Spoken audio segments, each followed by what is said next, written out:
Hi, I'm Avery Vianti. I'm a graduate management trainee at the Southend-on-Sea City Council, and I'm joined here by Syrie.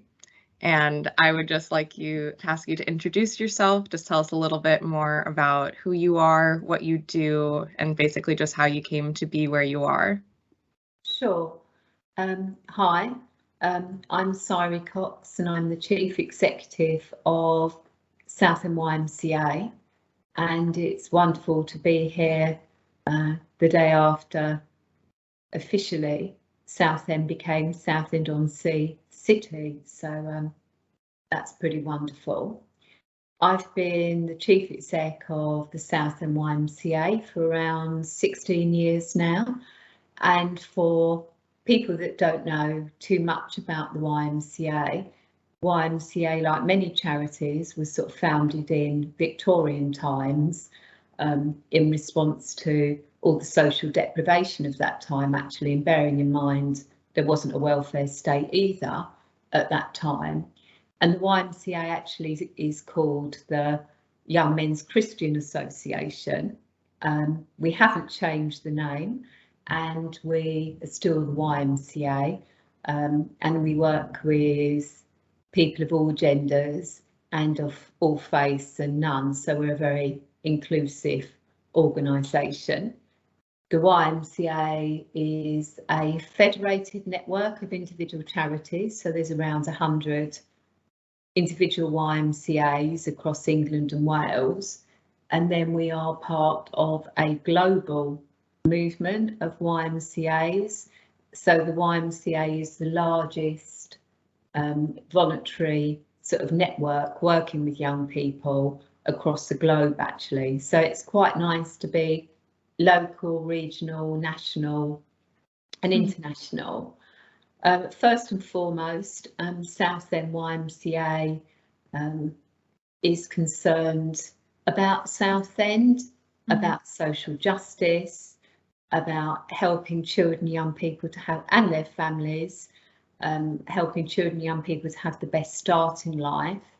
And we work with a range of children and young people, from children and young people living in poverty who may have less access to opportunities compared to their peers, homeless children and young people, through to young people that may come from more advantaged homes, that may be struggling sort of with mental health, self-esteem.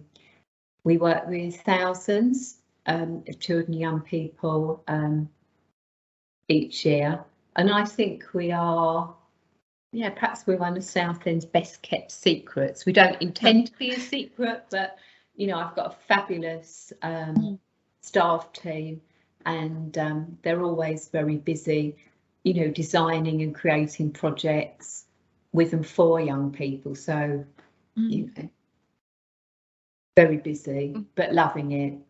That sounds honestly amazing. Hopefully we will help get the word out more so that it's less of a well-kept secret. So I guess my next question is if you just want to tell me about maybe one of your proudest achievements. I'm proud actually of all of the achievements that the YMCA makes. I can talk about big projects and small moments, and all of those are important. Because we're sort of talking about International Women's Day, if I say something about my own background, you know, when I was at school, when I was in year 10, or year 4 as it was then, back in the day, because I'm quite old, we had a new head teacher come to our school, and she really had high aspirations for, you know, the young women at the school. And at that time, you could either do CSEs or GCEs, and we weren't allowed to do GCEs because we were considered to be too stupid, which clearly wasn't the case. And she had really high aspirations, and she marshalled her team. And you know, she exposed the young women there to kind of creative activities, etc. And it was a real springboard for myself, educationally. Little did I know, just sort of talking about big achievements, years later I was going to go on to set up a school. So I've actually founded a school. So I set up the Southend YMCA community school in Southend with my colleague Annette, who also is a inspirational woman, and that was funded by the DfE and works with 50 learners each year, and it has a combined pastoral and GCSE offer, and it's an Ofsted good school. So I'm clearly very proud of that. I'm very proud to have set up a housing association for, you know, young people in transition, and a range of sort of arts and cultural projects. So there's lots of kind of big projects that I've done that I'm proud of. I'm very proud as well of the difference that we make. So two stories that always spring to mind. One, a story from a mother who sent us a card, and it was so powerful, I'll never forget it. And she says, "Thank you for sending my child home alive." So that's very, you know, that, you know, as a mother, you know, kind of thinking about another mother and kind of feeling her fears around her child, you know, it's a very powerful thing. More recently, you know, a story of a young person, a young woman, in fact, who, you know, had struggled with sort of mental health and self-esteem and couldn't comfortably walk into a room. And that young woman, you know, is now leading conferences, speaking to professionals, you know, and realising their potential. So I'm very proud of those moments. I'm very proud because we're sort of focusing on women. You know, I work with some really inspirational women in my team. In fact, all the women are inspirational in my team. The men are too, actually. And, you know, they have high aspirations for children. They work tirelessly to deliver change. You know, some women, you know, may be single parents and mothers themselves. You know, so often some women may be carers. So often people are holding a lot of responsibility in their life, but they still keep driving forward. So I feel very proud and blessed to work with such a creative team that are delivering change, you know, in Southend. I suppose our concerns, you know, as a woman, you know, obviously I live in a historical, geographic, religious, cultural and political space.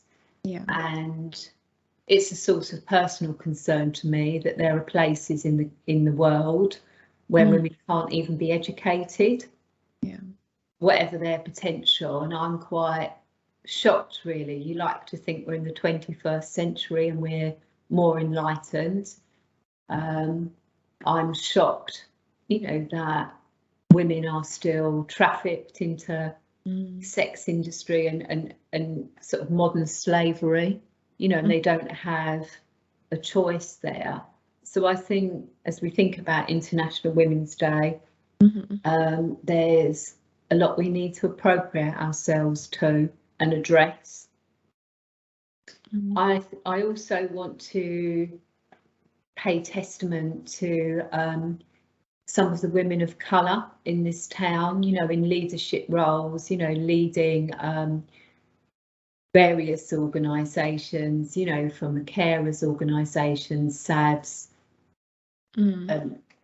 CAB, you know, and I think for women of colour, you know, in addition to all the issues around being a woman,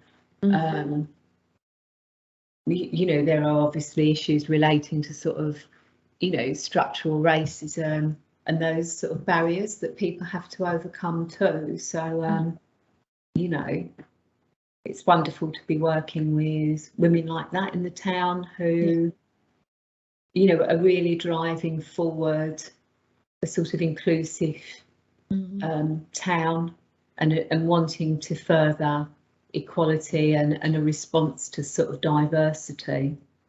Yeah, that sounds all really great. I guess I have a question about just kind of building off what you're saying, because you kind of mentioned like breaking the bias a little bit, which is like the theme of this year's International Women's Day, and just kind of talking about like structural racism and like inclusion. So what do you think that it would take to like break the bias in your field of work to have it be more inclusive? Gosh, that's a big Sorry. that's a very big question.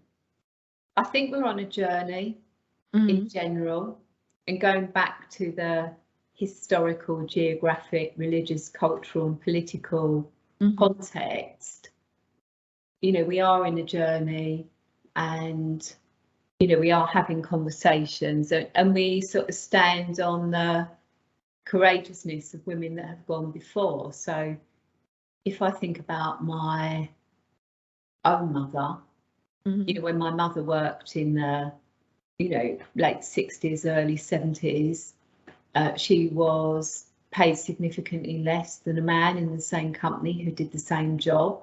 And she challenged that and was told not to be so silly. And, you know, she walked out of the door. And it wasn't like she was a rich woman that she could afford to do that. And she was supported by my father, who wanted to validate that. And, you know, she had to make a courageous decision there to do that. So I think in terms of addressing these big issues, you know, sometimes they can be fixed by sort of political decision, legislation, investment in services, you know, creating those kind of conversations. They're big issues, and they take place in a historical space and time, I think. So I suppose if I think about my mum, you know, hopefully there's more sort of pay equality now than there was in those times. You know, I think about other courageous women that create space for us to walk into, and I hope my, you know, staff and volunteers are creating that space and that influence for other women to walk into. You know, I obviously talked about the head teacher at my school. You know, I met a fantastic woman, you know, when I was a teenager, Jo Wells, who had invested a lot of her time and energy, you know, into developing young people that were interested in sort of creative arts and drama. So that sort of spirit of generosity carves out space for young women. But it's still a struggle. Obviously, we talked about earlier on how there are still places in the world where women can't be educated, and actually people think that's okay. So I guess building off of that, I was wondering if you would want to share what some of your own like challenges or obstacles you faced being a woman in the field that you work in. Well, it was never part of my game plan. To be a chief exec, to work in the charitable sector. I'm quite a creative person, and actually in the 80s, you know, which was my decade of being kind of 20 to 30, you know, I was a fashion designer. You know, I have had clothes exhibited, you know, in the V&A, and my works in various books and so on. And towards the end of the decade, you know, I love clothes, but I kind of started to think I'd like to do something a bit more meaningful. So then I kind of switched. I thought about counselling. I ended up qualifying as a social worker, but then went to work in the voluntary sector. So I suppose I'd always tried to engage with the opportunities that present themselves, and you know, sometimes it is hard. You know, I hadn't written funding bids before. I hadn't written policies before. You know, so I think you know, I'm a continual learner and continually trying to improve. So I think that's in a way how you can overcome barriers, perhaps, you know, by trying to be resilient, trying to push through them, trying to learn about the barriers, trying to think around how to get round them. And, you know, I ended up being a chief exec, which wasn't part of my game plan. And this is the second chief exec role that I've had. I was a chief exec of a mental health charity before. And, you know, part of working with young people is about early intervention, you know, getting in early and trying to make the change early, really. I don't know if I'm answering the question. No, you're answering them all great. It's just really interesting to hear about like your journey and your career progression. I think it's just really amazing, the work that you've done. And I guess the final thing that I have to ask is teamwork, right? It's teamwork. I think if we're thinking about leadership and management, you know, in the YMCA, we say, you know, everyone's a leader to someone. And a lot of my staff, you know, who have stayed at our YMCA for a long time, you know, more than a decade. And I think that's because we've created the place we want to work for, you know, and we uphold that culture. And I guess it's a privilege that we've been able to do that. So I don't want to, you know, take the glory for that. You know, it's very much teamwork, team piece of work, and we have some, you know, a multidisciplinary team and some phenomenal staff and volunteers that work for us. Yeah, it sounds like young people, you know, the most, I think the buzzword now, obviously people say kind of co-production, you know, co-creation. You know, we've been creating services with and for young people for 15 years before you know, the terminology became fashionable. So I think we have to pay testament to the genius of young people and their ideas. You know, I'm often blown away. Yeah, I think definitely. And speaking of like your organization, I was wondering if you'd like to share any particular projects or ongoing pieces of work that you'd like to highlight. Oh gosh, there's always so much we want to do. I certainly would like to highlight, you know, we're very interested in connecting with people who would want to volunteer for us. You know, there's kind of functional roles, you know, sort of administration roles, those kind of roles that would be really helpful. We want to set up a fundraising committee, you know, with people that would like to work with us to help us organise events and fundraise, because there's 1,001 things we want to do. In terms of projects in the here and now, you know, we're just currently working towards setting up a children's home. We want to expand our housing offer for sort of children and young people. So there's a lot of things we need to raise funds for. Other projects in this space. We've got some great projects going on. We've got a wonderful project called Wise Girls, which a number of YMCAs run. That's actually supported through the tampon tax, and that's a befriending model of mentoring where, you know, women are mentoring young women, and we've got some great volunteers there. So yes, sort of people who'd like to be mentors, volunteer with us to be mentors, we'd be pleased to hear from them. Always open to ideas. There might be people who want to collaborate with us or have got an idea for a project we could do together. So yeah, there's so much need in society. Definitely. I think that all sounds really wonderful, and I think really amazing projects that are in the works. Is there anything else that you'd like to mention before I end the session? Yeah, I want to pay kind of testimony to the women that are struggling. Yeah, I think, I do know of women who are, perhaps the sole parent in a family. They are the caregiver, the disciplinarian. They're working to provide for their children.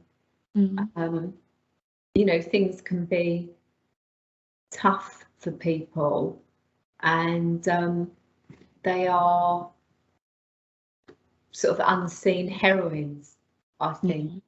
And that struggle isn't always seen. Often it's behind closed doors.